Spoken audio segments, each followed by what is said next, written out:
One AI task can quietly turn into 5 or 10 little jobs behind the scenes, which means the bit that looks cheap on the website is not always the bit that costs you most. Welcome to a special deal of a lifetime episode of the Qwod Pod.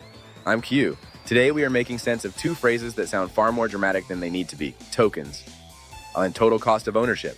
If you are a solopreneur running a small charity or managing a micro business or leading an SME, this matters because AI is easy to test badly and surprisingly expensive to run badly. So let's make it simple. First, tokens. Tokens are the little chunks of text an AI system reads and writes. Not exactly words, more like tiny bits of language. So when you type a prompt, that uses tokens. When the AI replies, that uses tokens too. Think of tokens like the meter running in a taxi. The longer the journey, the more it costs. If your prompt is huge and the answer is even bigger, the meter keeps ticking. Now the second phrase, total cost of ownership. That just means the real total cost of using AI in your work, not just the model bill. Also the setup, testing, retries, staff time, subscriptions, automations, checks, and corrections, and the occasional moment where the AI says something with great confidence and absolutely no relationship to reality. So tokens are one part of the bill.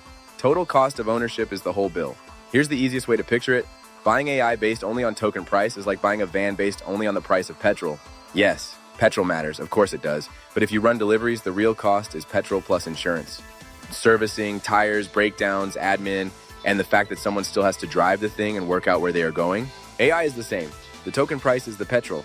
Total cost of ownership is the van business. And this is where people get caught out. They say, this model is cheap. Lovely. But does it need 3 attempts, a human checker, another tool, and a strong cup of tea before the work is actually usable?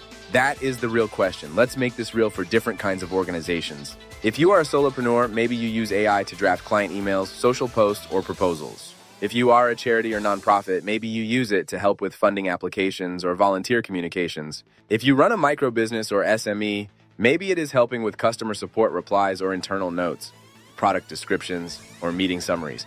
On paper, each of those sounds like one simple AI task. But behind the scenes, it can turn into a chain. Read the prompt, check background information, search a document, draft an answer, revise the tone, and maybe do it all again because the first version sounded like a robot. That is why the useful business question is not, what does this model cost per token? It is, what does it cost me to complete one real piece of work properly?